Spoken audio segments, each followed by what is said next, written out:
The doctor was not yet up, and the footman said that he had been up late and had given orders not to be waked, but would get up soon. The footman was cleaning the lamp chimneys, and seemed very busy about them. This concentration of the footman upon his lamps, and his indifference to what was passing in Levin, at first astounded him, but immediately on considering the question he realized that no one knew or was bound to know his feelings, and that it was all the more necessary to act calmly, sensibly, and resolutely to get through this wall of indifference and attain his aim. "Don't be in a hurry or let anything slip," Levin said to himself, feeling a greater and greater flow of physical energy and attention to all that lay before him to do. Having ascertained that the doctor was not getting up, Levin considered various plans, and decided on the following one: that Kouzma should go for another doctor, while he himself would go to the chemist's for opium, and if when he came back the doctor had not yet begun to get up, he would either by tipping the footman or by force wake the doctor at all hazards. At the chemist's the lank shopman sealed up a packet of powders for a coachman who stood waiting, and refused him opium with the same callousness with which the doctor's footman had cleaned his lamp chimneys. Trying not to get flurried or out of temper, Levin mentioned the names of the doctor and midwife, and explaining what the opium was needed for, tried to persuade him. The assistant inquired in German whether he should give it, and receiving an affirmative reply from behind the partition, he took out a bottle and a funnel, deliberately poured the opium from a bigger bottle into a little one, stuck on a label, sealed it up, in spite of Levin's request that he would not do so, and was about to wrap it up too. This was more than Levin could stand. He took the bottle firmly out of his hands and ran to the big glass doors. The doctor was not even now getting up, and the footman, busy now in putting down the rugs, refused to wake him. Levin deliberately took out a 10-rouble note, and, careful to speak slowly, though losing no time over the business, he handed him the note, and explained that Pyotr Dmitrievitch, what a great and important personage he seemed to Levin now, this Pyotr Dmitrievitch, who had been of so little consequence in his eyes before, had promised to come at any time, that he would certainly not be angry, and that he must therefore wake him at once. The footman agreed, and went upstairs, taking Levin into the waiting-room. Levin could hear through the door the doctor coughing, moving about, washing, and saying something. 3 minutes passed. It seemed to Levin that more than an hour had gone by. He could not wait any longer. "Pyotr Dmitrievitch! Pyotr Dmitrievitch!" he said in an imploring voice at the open door. "For God's sake, forgive me! See me as you are! It's been going on for more than 2 hours already."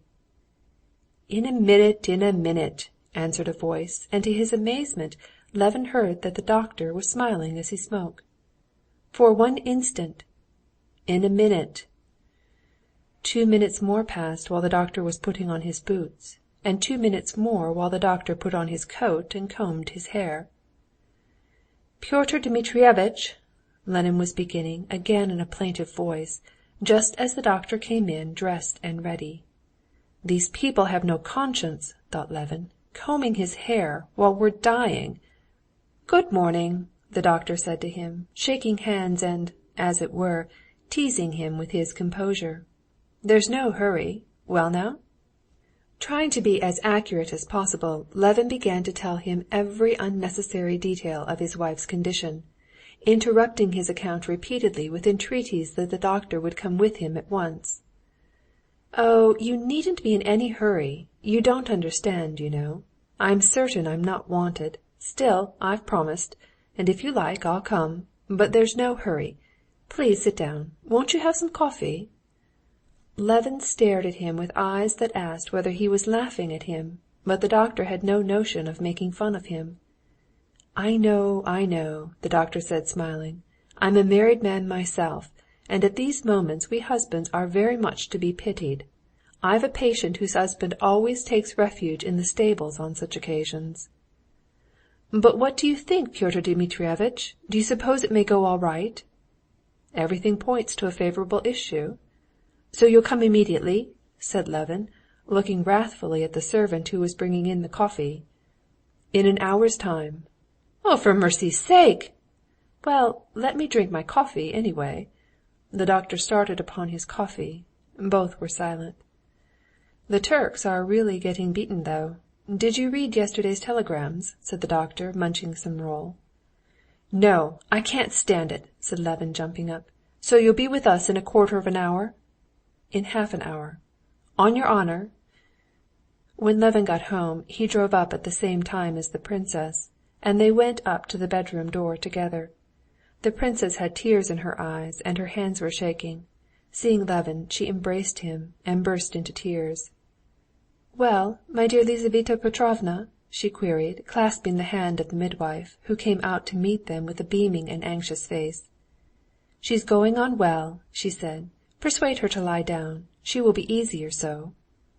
From the moment when he had waked up and understood what was going on, Levin had prepared his mind to bear resolutely what was before him, and without considering or anticipating anything, to avoid upsetting his wife, and on the contrary to soothe her and keep up her courage.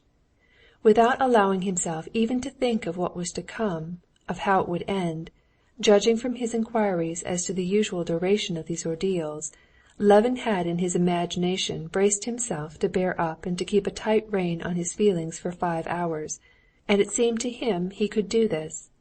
But when he came back from the doctor's and saw her sufferings again, he fell to repeating more and more frequently, "Lord, have mercy on us and succor us." He sighed and flung his head up and began to feel afraid he could not bear it, that he would burst into tears or run away. Such agony it was to him, and only 1 hour had passed. But after that hour there passed another, 2 hours, 3, the full 5 hours he had fixed as the furthest limit of his sufferings, and the position was still unchanged, and he was still bearing it because there was nothing to be done but bear it, every instant feeling that he had reached the utmost limits of his endurance, and that his heart would break with sympathy and pain. But still the minutes passed by, and the hours, and still hours more, and his misery and horror grew and were more and more intense. All the ordinary conditions of life, without which one can form no conception of anything, had ceased to exist for Levin. He had lost all sense of time. Minutes, those minutes when she sent for him and he held her moist hand, that would squeeze his hand with extraordinary violence and then push it away, seemed to him hours, and hours seemed to him minutes. He was surprised when Lizaveta Petrovna asked him to light a candle behind the screen, and he found that it was 5 o'clock in the afternoon. If he had been told it was only 10 o'clock in the morning, he would not have been more surprised. Where he was all this time, he knew as little as the time of anything. He saw her swollen face, sometimes bewildered and in agony, sometimes smiling and trying to reassure him. He saw the old princess too, flushed and overwrought, with her gray curls in disorder, forcing herself to gulp down her tears, biting her lips. He saw Dolly too, and the doctor, smoking fat cigarettes, and Lizaveta Petrovna with a firm, resolute, reassuring face, and the old prince walking up and down the hall with a frowning face. But why they came in and went out, where they were, he did not know. The princess was with the doctor in the bedroom, then in the study, where a table set for dinner suddenly appeared. Then she was not there, but Dolly was. Then Levin remembered he had been sent somewhere. Once he had been sent to move a table and sofa. He had done this eagerly, thinking it had to be done for her sake, and only later on he found it was his own bed he had been getting ready. Then he had been sent to the study to ask the doctor something. The doctor had answered, and then had said something about the irregularities in the municipal council. Then he had been sent to the bedroom to help the old princess to move the holy picture in its silver and gold setting, and with the princess's old waiting-maid he clambered on a shelf to reach it, and had broken the little lamp, and the old servant had tried to reassure him about the lamp and about his wife, and he carried the holy picture and set it at Kitty's head, carefully tucking it in behind the pillow. But where, when, and why all this had happened, he could not tell. He did not understand why the old princess took his hand, and looking compassionately at him, begged him not to worry himself, and Dolly persuaded him to eat something, and led him out of the room, and even the doctor looked seriously and with commiseration at him, and offered him a drop of something. All he knew and felt was that what was happening was what had happened nearly a year before in the hotel of the country town at the deathbed of his brother Nikolay. But that had been grief, this was joy. Yet that grief and this joy were alike outside all the ordinary conditions of life. They were loopholes, as it were, in that ordinary life through which there came glimpses of something sublime. And in the contemplation of this sublime something the soul was exalted to inconceivable heights of which it had before had no conception, while reason lagged behind, unable to keep up with it.